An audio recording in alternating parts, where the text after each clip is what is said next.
पता नहीं आज मेरी बात पर कितने लोग यकीन करेंगे, लेकिन मैं काली माँ की कसम खाकर कहता हूँ, जो कुछ मैं बताने जा रहा हूँ उसमें एक शब्द भी झूठ नहीं है। यह कहानी मेरे बचपन की है, जब मेरी उम्र करीब 13 साल रही होगी। तब हम वीरभूम जिले के एक छोटे से गांव पंचबाड़ी में रहते थे। गांव के किनारे बहती थी अजय नदी, और उसी के पास था हमारा पुराना श्मशान, जहां एक प्राचीन श्मशान काली का मंदिर भी था। उस समय गांव में बिजली नहीं थी। रात होते ही पूरा इलाका अंधेरे में डूब जाता था।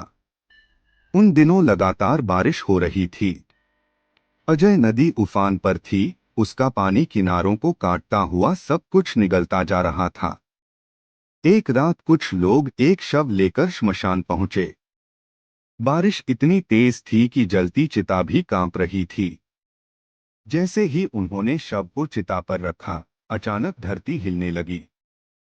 पहले हल्की कंपन, फिर जोरदार झटके। मिट्टी फटने लगी, दरारें फैलने लगी। लोग घबरा गए। कोई कुछ समझ पाता उससे पहले पूरा श्मशान चिता समेत नदी में धंसने लगा। लोग जान बचाकर भागे। मंदिर भी टूटकर गिर गया, लेकिन पूरी तरह डूबा नहीं, उसका एक हिस्सा अभी भी खड़ा था, जैसे किसी अधूरी चेतावनी की तरह। उस दिन के बाद किसी ने पीछे मुड़कर नहीं देखा। सबको लगा कि मंदिर खत्म हो चुका है। श्मशान को दूसरी जगह बना दिया गया और मां को वहीं छोड़ दिया गया।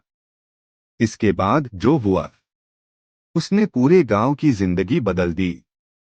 एक सुबह मैं उठा तो देखा मेरी मां आंगन झाड़ रही थी, लेकिन उनके चेहरे पर डर था। मैंने पूछा, इतनी सुबह क्या कर रही हो? उन्होंने कांपते हुए कहा, पूरे घर में राख फैली हुई है। कहा से आई, हमने चारों तरफ देखा।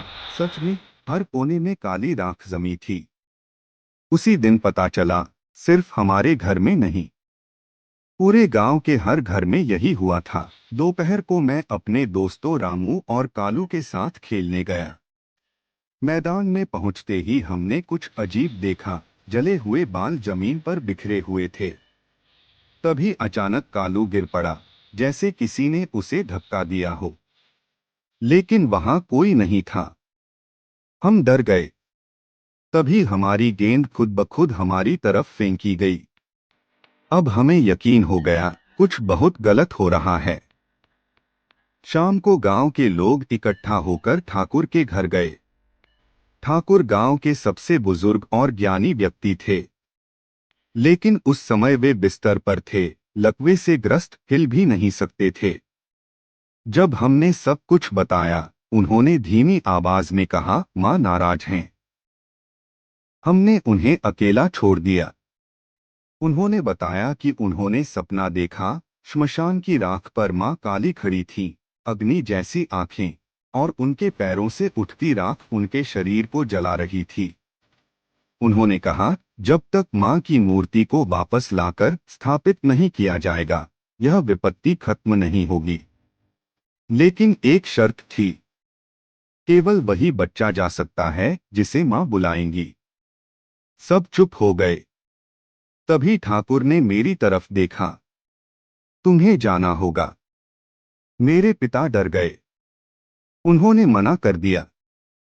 लेकिन उसी रात गांव में एक बच्चे की मौत हो गई, फिर दूसरा, फिर तीसरा, और सबसे बुरा, कालू बीमार पड़ गया। उसका शरीर जल रहा था, लेकिन वह बोल नहीं पा रहा था। उसकी आंखें खुली थीं, लेकिन उनमें कोई जान नहीं थी। अमावस्या की रात आने वाली थी। मुझे समझ आ गया, अगर मैंने कुछ नहीं किया तो कालू जाएगा। उस रात हाथ में लालटेन लेकर मैं अकेला निकल पड़ा। लेकिन रास्ते में रामू भी आ गया। उसने कहा, तुझे अकेला नहीं जाने दूंगा। हम दोनों अंधेरे रास्ते पर चलने लगे। हर तरफ सन्नाटा, बस झींगुरों की आवाज। अचानक हमने देखा, एक खाली मैदान में दो अजीब आदमी खड़े थे। उनकी आंखें स्थिर थीं, पलकें नहीं झपक रही थीं। हम डरकर आगे बढ़ गए। कुछ देर बाद हमें महसूस हुआ कोई हमारे पीछे चल रहा है, लेकिन हमने पीछे मुड़कर नहीं देखा। तभी एक आवाज आई, वापस आ जाओ। वो आवाज मेरी माँ जैसी थी। लेकिन मैंने रामू से कहा, मत देखना, चाहे जो हो। हम चलते रहे, लेकिन अजीब बात यह थी कि हम बार बार उसी जगह पहुंच जाते थे। वही मैदान, वही बरगद का पेड़, जैसे हम किसी चक्र में फंस गए हों। फिर आवाजें बदलने लगीं। किसी ने कालू की आवाज में पुकारा, मैं मर चुका हूं। रामू खुद को रोक नहीं पाया। उसने पीछे मुड़कर देखा और चीख पड़ा। मैंने भी देखा, हमारे पीछे काली परछाइयों का झुंड था। उनकी आंखें लाल थीं और उनका कोई आकार नहीं था। वे धीरे धीरे विशाल होती जा रही थीं। रामू बेहोश हो गया। अब मैं अकेला था। डर से मेरा शरीर कांप रहा था। तभी मुझे ठाकुर का दिया मंत्र याद आया। मैंने आंखें बंद करके जप शुरू किया। अचानक अंधेरे में एक सफेद रोशनी दिखाई दी। मैं उस रोशनी के पीछे पीछे चल पड़ा। बरगद के पेड़ के पीछे घने जंगल में मुझे वो टूटा हुआ मंदिर दिखाई दिया। मंदिर आधा झुका हुआ था। अंदर से तेज प्रकाश निकल रहा था। मैं अंदर गया और देखा एक छोटी सी काली मां की मूर्ति जो चमक रही थी। मैंने कांपते हाथों से उसे उठाया।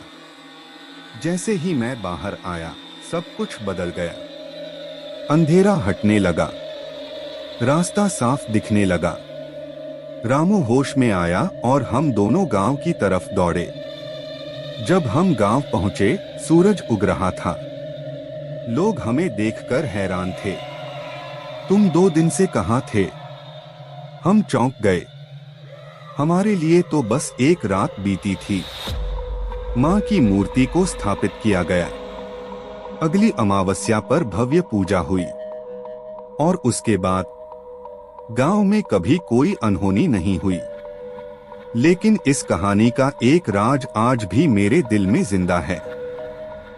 जब मैंने अपने पिता से पूछा मुझे ही क्यों चुना गया, उन्होंने जो बताया वो सुनकर मेरी रूह कांप गई।